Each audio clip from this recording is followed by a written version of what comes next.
As we speak, I am currently trying to get a video together to talk about the history of Gamergate, and trust me, whatever your opinions on Gamergate are, they are probably wrong. I have found through much of the research that I've been doing that whether you're anti-Gamergate or pro-Gamergate, you probably don't have all of the facts, because there is some wild crap in there, misconceptions that I personally remember buying into back in the day, but we're not going to talk fully about Gamergate today.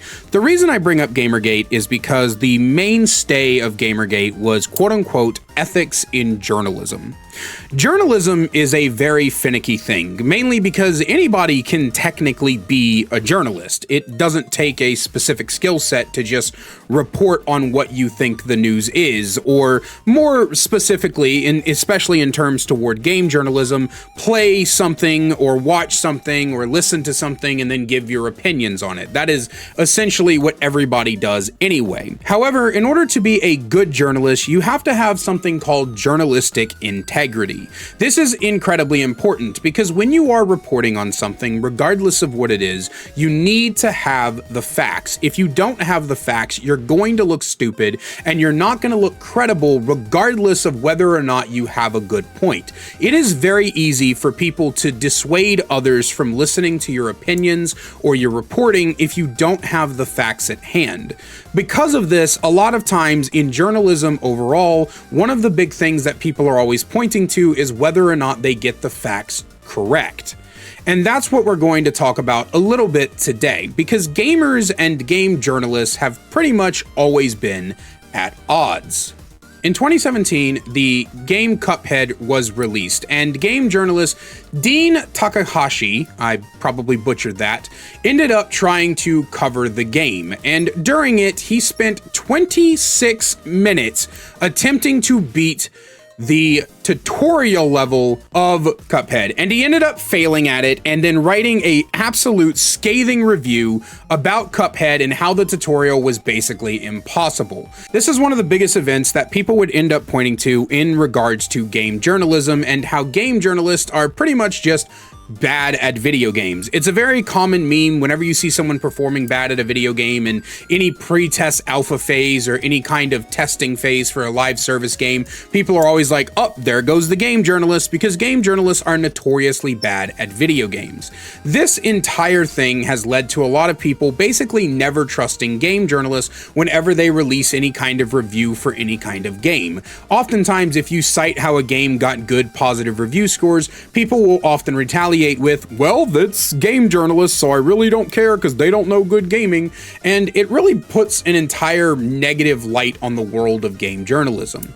Now, whether or not I personally feel like game journalists are bad at video games is kind of irrelevant, because it has been proven time and time again that they are, and being bad at a video game is often an insult that is levied at game journalists when they put out a negative review for a game that people generally like. But this is not just inherent to game journalists, this is inherent to everything. Whenever I do a review of games and I say, wow, I didn't really like this, I thought it was kind of annoying, I thought it was kind of bullshit, and it's a universally enjoyed game, I will get the accusation of just being bad.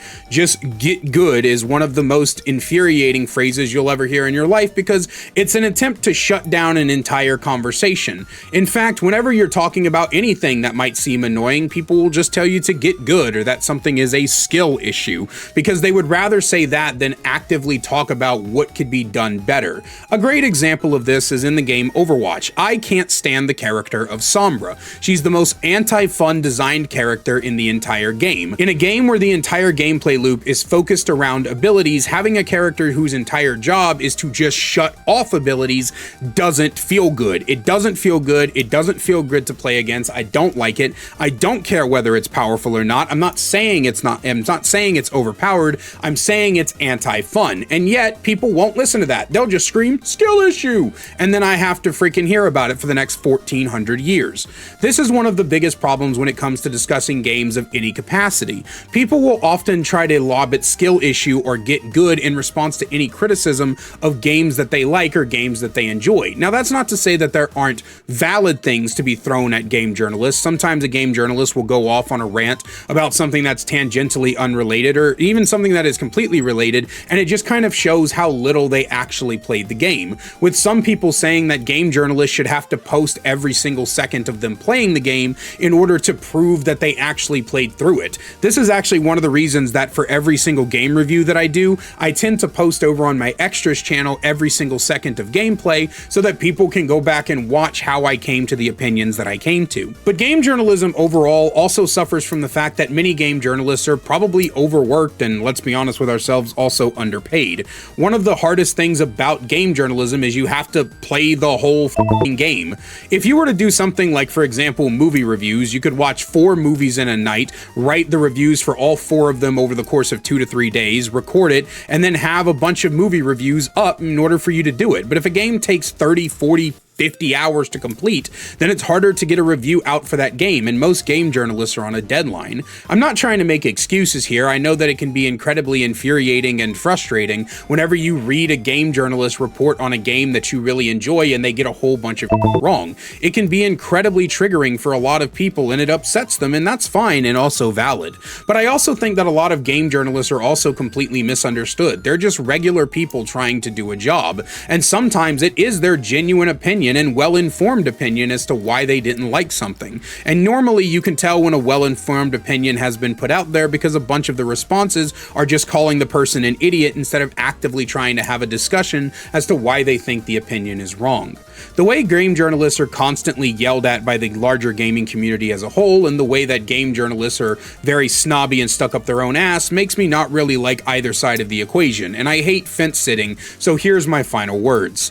I believe that game journalists are all right. I believe that game journalism is an important part of our society, but I also believe that more game journalists need to practice journalistic integrity when it comes to reporting on video games. If you played 2.5 hours of a 50-hour game, it's probably best that you don't make a full report on that game. If you have not taken the time to get all the facts together about why a company is falling apart, or why a game failed, or why any of this happened, it's probably best that you shut the f*** up. And I don't just put this toward game journalists who do like articles and things like that. I put this toward other gaming YouTubers as well. Please make sure that you're speaking on the facts before you start talking about the facts. And that's all I have for you guys today. Let me know what you think down in the comments section down below. And as always, a great big special thank you to my channel members listed on screen now. If you want to find out how to become a channel member today, get awesome perks like seeing videos early, merch discount codes, and more, then please click that join button down below. I love you guys so much, and I will see you in the next one. Need more Kaiser in your life? Well, I've got you covered. Check out my second channel, DeKaiser Extras, where I upload full gameplays, stream compilations, me reacting to your Dead by Daylight clips, and more. We also upload a daily short with all the greatest clips from stream. We'll see you over there. Link is in the description.